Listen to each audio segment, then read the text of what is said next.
all to the Learning Made Easy।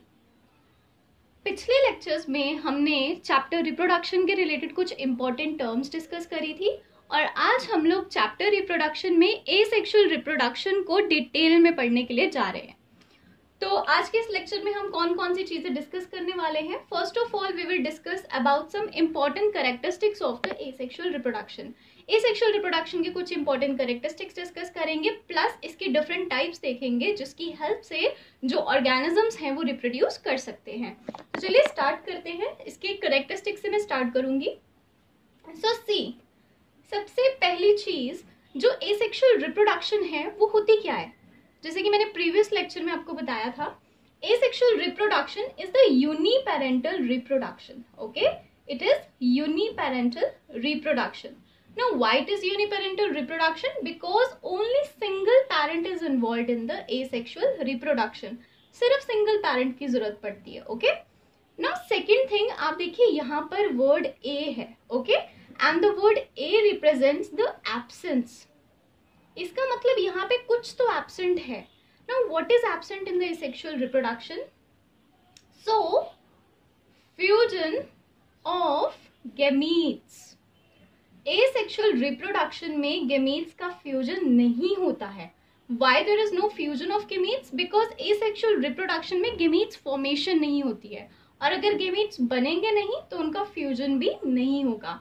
इसको हम और कैसे लिख सकते हैं? We can write that there is no fertilization, no fertilization of gametes.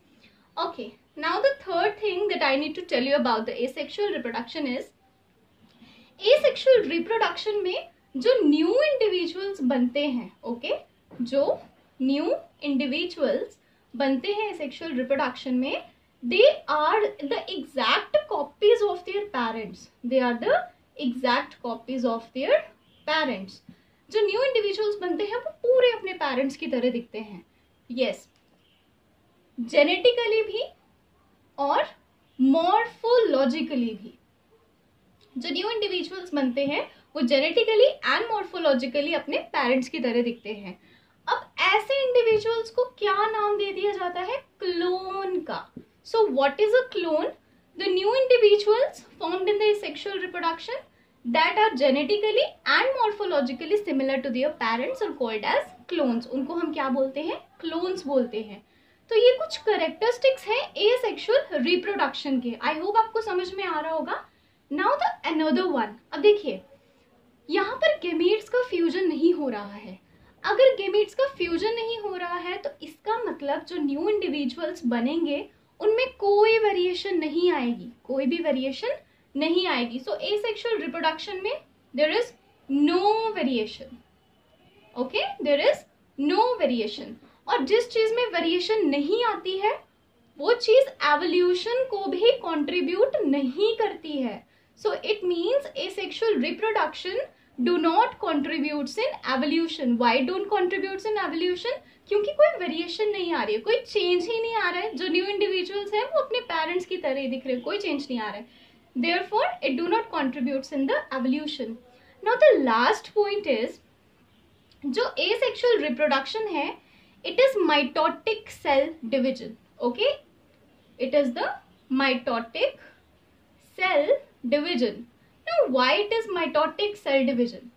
Mitotic cell division जो होता है ये एक ऐसे टाइप का सेल डिवीजन होता है जहां पर क्रोमोसोम्स का नंबर सेम रहता है। ठीक है, माइटोटिक सेल डिवीजन में जो क्रोमोसोम्स का नंबर होता है वो सेम रहता है।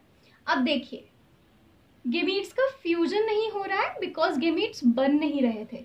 तो गैमीट्स बनते किससे हैं? गैमीट्स बनते हैं मियोसिस से। गैमीट्स किससे बनते हैं?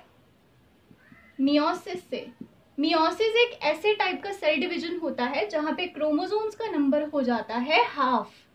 लेकिन माइटोटिक सेल डिवीजन एक ऐसे टाइप का सेल डिवीजन है जहां पे क्रोमोसोम्स का नंबर सेम रहता है। ओके, क्रोमोसोम्स का नंबर क्या रहता है? सेम रहता है। तो इस सेक्सुअल रिप्रोडक्शन में तो गैमीट्स बनते नहीं है, तो इसका मतलब यहाँ पे मियोसिस नहीं होगी।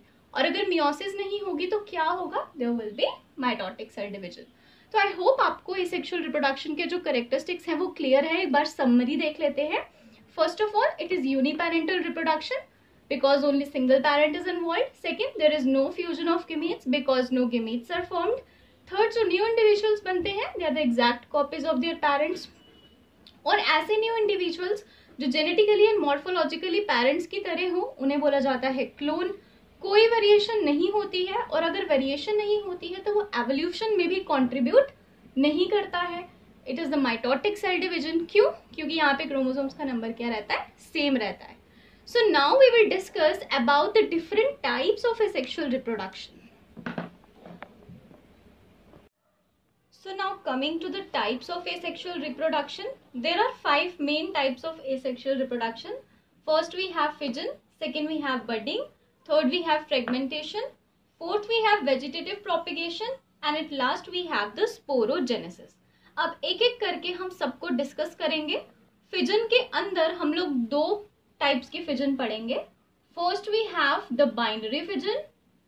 Okay, first we have the binary fission, and दूसरा जो हम इसमें पढ़ेंगे that is the multiple fission.